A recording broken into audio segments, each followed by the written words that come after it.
예수를 만나기 전에 베드로의 인생은 늘 경제에 시달리고 먹여야 될 가족들이 있는데 경제가 풀리지 않아서 너무나도 어려움 속에 인생을 살아가고 있었습니다. 그런 베드로에게 예수께서 찾아가셔서 네가 다시 또 가서 그곳에 그물을 던져라. 그 말씀을 듣고 베드로가 날이 새도록 그곳에 그물을 던져도 잡지 못했으나 말씀에 의지하여 그물을 던져보겠습니다. 그게 우리랑 똑같지 않습니까? 우리도 육신적인 문제가 있어서, 육신적인 연약함과 부족함이 있어서 뭔가 내가 예수를 만난다면, 하나님을 만난다면 그것을 채워줄 수 있을 것 같아서, 해결해 주실 것 같아서 우리가 신앙생활이라는 것을 시작합니다. 그런데 진짜 실제로 베드로처럼 말씀에 의지하여 그물을 던졌는데 물고기가 어마어마하게 잡힌 거예요. 반신반의하면서 던졌는데 진짜 된 거죠. 그리고 베드로가 무엇합니까? 예수 앞에 엎드립니다. 주여, 저는 죄인입니다. 나를 떠나가소서. 왜 그런 고백을 했을까요? 가면서 안 되기만 해봐라. 말씀 붙잡고 했는데 안 되기만 해봐. 예배했는데 안 되기만 해봐 진짜. 하나님이고 뭐고 다시는 납니다. 이런 마음을 가지고 가서 그물을 던졌는데 잡혀버린 거예요. 그러니 마음에 찔리는 것이 너무 많아서 예수님 앞에 엎드린 것만. 저는 죄인입니다. 우리가 그렇잖아요. 이게 될까? 하나님이 하실까? 100% 믿는 것도 아니고 곁다리 걸쳐가지고 믿는데 됩니다. 그러면 거기에서 하나님 죄송합니다. 내가 하나님을 온전치 믿지 못했는데도 이렇게 나를 축복해 주셔서 하나님 감사합니다. 딱 베드로가 하는 게 마치 우리의 모습과 너무나도 똑같습니다. 그 상태에서 베드로가 신앙생활을 시작합니다. 사실 신이라고는 안 믿는 상태에서 시작을 하는 거죠. 함께 하다 보니 풍랑을 만났을 때 예수께서 바람아 잠잠하라. 말씀 선포하는 즉시 쫙 가라앉고 고요해집니다. 그 능력을 보니 얼마나 좋겠습니까? 와, 내 곁에 있는 이 존재가 어마어마한 능력을 가진 분이구나. 근데 내가 이분 옆에 있다니 얼마나 좋겠습니까? 저도 그랬습니다. 엄청난 능력을 가지고 계신 하나님이라는 분이 나와 함께하니 좋았습니다. 능력이 나타날 거니까. 능력으로 역사할 거니까. 그게 좋아서 믿었던 거예요. 심지어 베드로가 예수님과 함께 다니는데 모든 병든 자들, 약한 자들을 천국 복음을 증거하시면서 싹 다 치유하시는 거예요. 안진뱅이가 와도 치유하고, 중풍병자가 와도 치유하고, 귀신 들린 자가 와도 치유하고, 말 못하는 자가 와도 치유하고, 못 듣는 자가 와도 치유하고 인간이 절대로 치유할 수 없는 질병들을 그냥 한순간에 그냥 싹 다 치유해 버리시는 이가 예수였습니다. 그런 예수 누가 떠나고 싶겠습니까? 야, 진짜 예수님 곁에만 있으면 육신적인 문제가 없구나. 육신적인 문제가 그냥 다 해결이 되는구나. 심지어 먹을 게 없는 그 상황 속에서도 그 조그마한 음식에다가 손을 얹고 축사를 하니 수천 명을 먹이고 남을 정도로. 그걸 보고 베드로가 무슨 생각을 하겠습니까? 아, 이분 옆에 있으면 과일 하나여도 상관없구나. 밥 한 주먹만 있어도 괜찮겠구나. 물고기 하나만 잡아도 되겠구나. 축사하는 순간 마법처럼 갑자기 음식이 그냥 많아지니까. 그런 분이 함께 한다고 생각하니 베드로가 나는 주님을 떠나지 않겠습니다. 이런 고백 안 하겠습니까? 나는 당신을 위해 죽겠습니다. 안 하겠습니까? 막 응답이 오는데요. 저에게도 그런 제자가 있었습니다. 너를 위해 목숨을 바치겠다. 그때가 어느 때냐? 그 친구 인생에 무지막지한 응답들이 막 쏟아져 오니까요. 아마 네가 무슨 말을 하는지 난 따르겠다. 너를 위해 내 생명도 바치겠다. 무릎을 꿇더라고요. 저보다 훨씬 똑똑하고 명문대 나오고 집안 배역경도 훨씬 좋은 친구가. 왜냐? 나의 필요를 채워주니까. 베드로가 예수를 통해 육신적인 그런 응답들을 자꾸 받으니까요. 그게 너무 좋은 거예요. 이제는 육신적으로 안 시달려도 되니까. 그게 너무 감사한 거예요. 그래서 예수님, 우리 딴 데 가지 마시고 여기서 초막절을 짓고 초막셋을 짓고 하나는 당신을, 하나는 모세, 하나는 엘리야를 위해 짓고 우리 여기서 같이 삽시다. 그런 말을 할 때 랍비어라고 부릅니다. 그 전에 주는 그리스도이시며 살아계신 하나님의 아들이십니다. 고백했는데요. 얼마 지나지 않아서 랍비어, 선생님이요. 당신은 배울 게 많은 분입니다. 당신은 뛰어난 선생이십니다. 어찌 이렇게 잘 가르치시고 어찌 이런 역사들을 일으키십니까?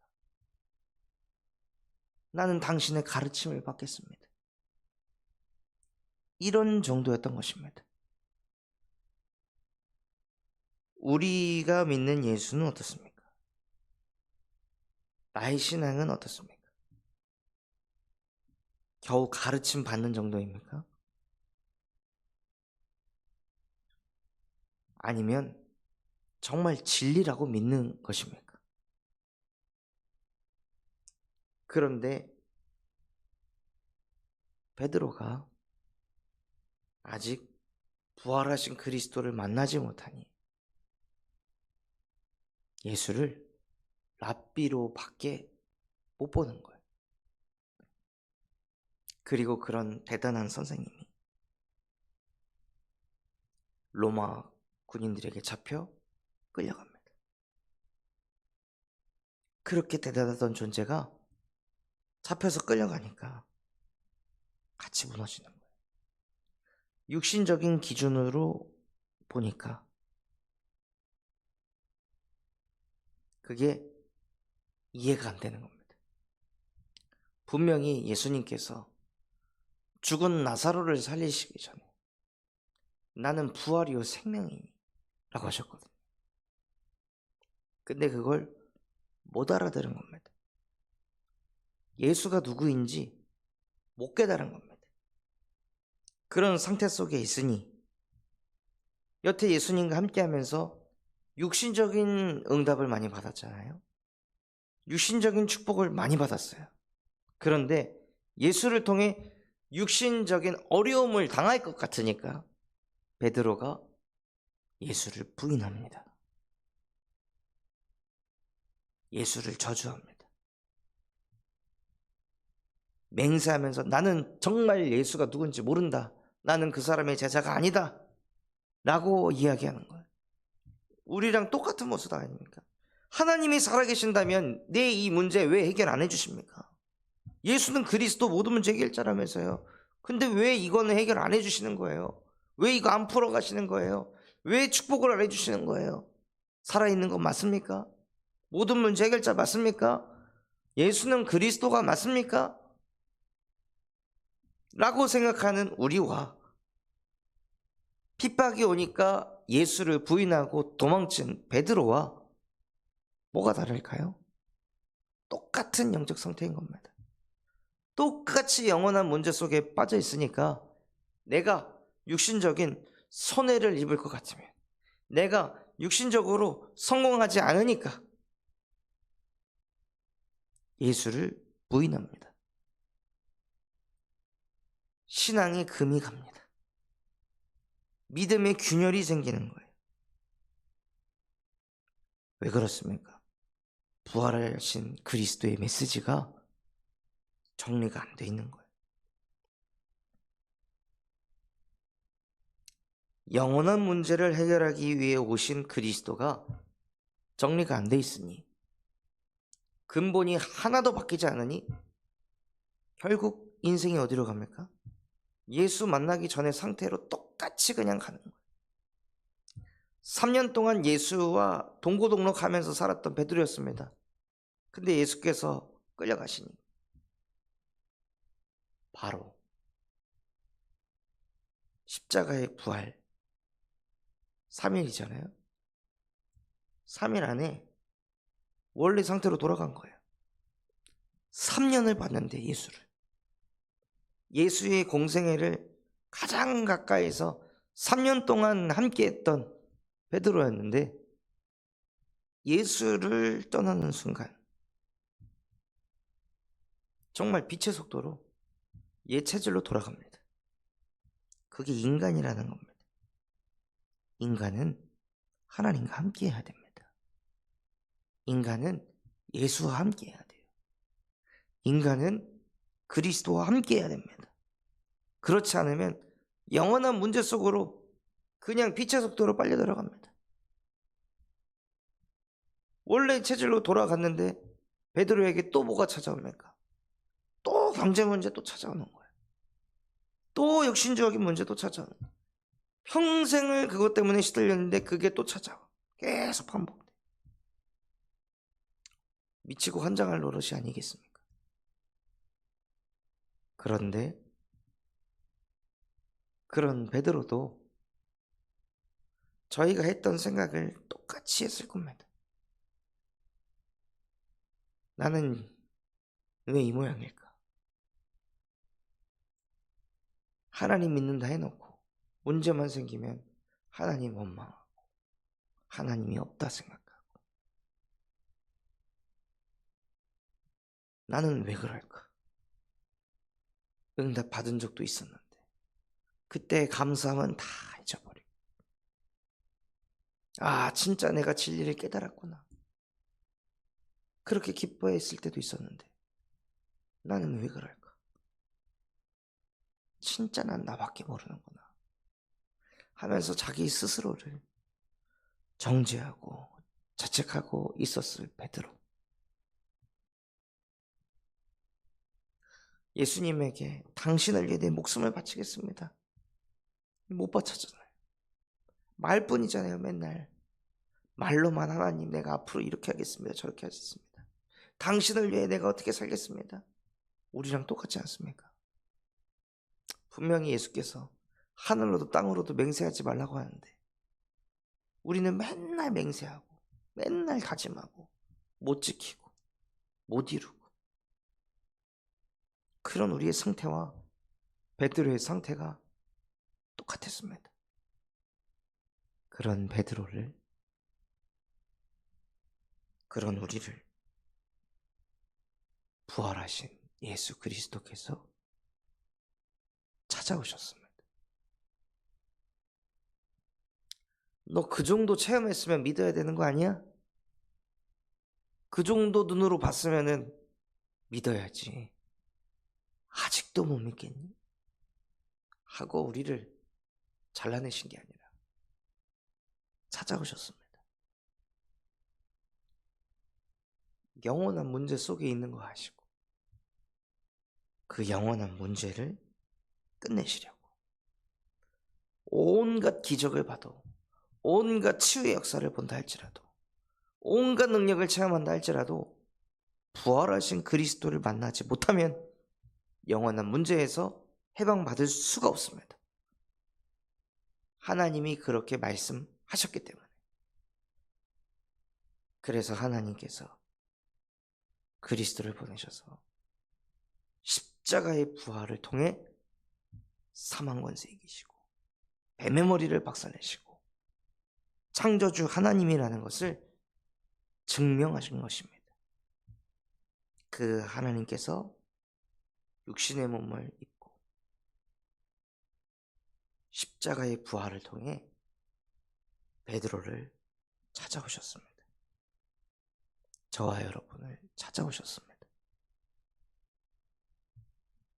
그게 우리의 마음에 부딪힐 때 나도 주님을 만나러 가는 겁니다. 베드로가 자기를 찾아오신 그리스도를 보고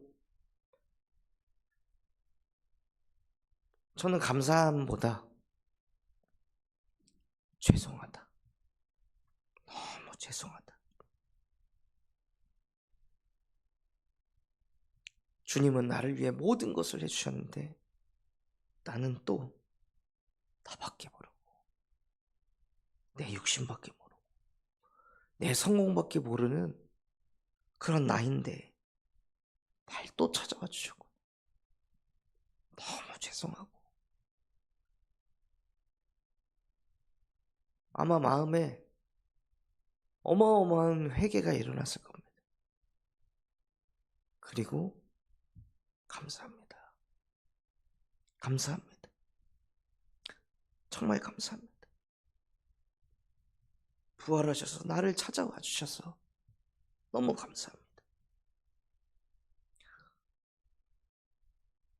그런 마음을 얼마나 전하고 싶었으면 바다로 뛰어들어 헤엄을 쳐서 그리스도를 만나러 갔겠습니까?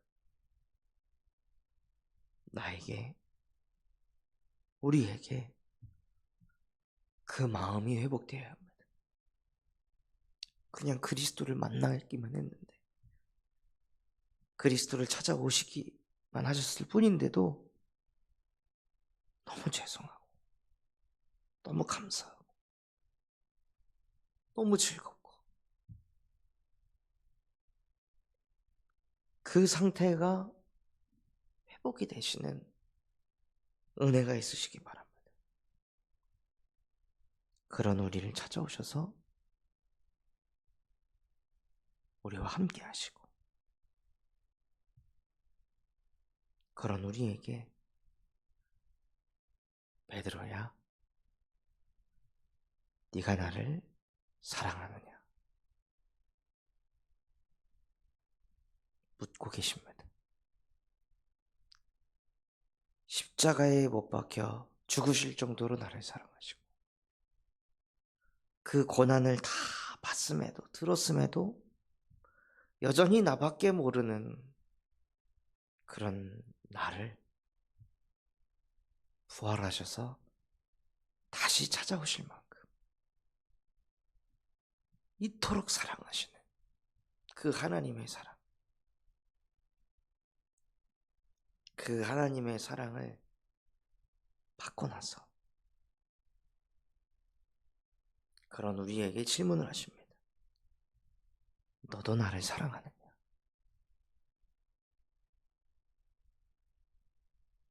그 사랑이 얕은 사랑이 아닙니다. 생명을 거는 사랑입니다. 인간들끼리 하는 사랑해, 여보 사랑해, 아들 사랑해, 그 수준이 아니라 생명을 건 사랑입니다. 생명 건 사랑. 모든 것을 내어주는 사람. 그걸 물으시는 겁니다. 네가 나를 생명 걸 정도로 사랑하느냐? 베드로가 대답했습니다. 주님, 그렇습니다. 이제는 내가 주님을 위해 내 생명을 걸겠습니다. 아니, 내 생명을 주님께 드리겠습니다. 나는 내 것이 아니라 주님의 것입니다. 하고 베드로가 3번을 맹세했습니다. 왜요? 그 전에 베드로가 3번 부인했잖아요. 예수님께서는 그 3번 부인해서 베드로 속에 깊이 들어가 있는 그 상처를 또 치유하신 것입니다. 3번 사랑 고백을 하게 하셔서, 그리고 그런 베드로에게 네가 나를 사랑한다면 어린 양을 먹여라. 말씀 운동을 일으켜라. 생명 운동을 일으켜라.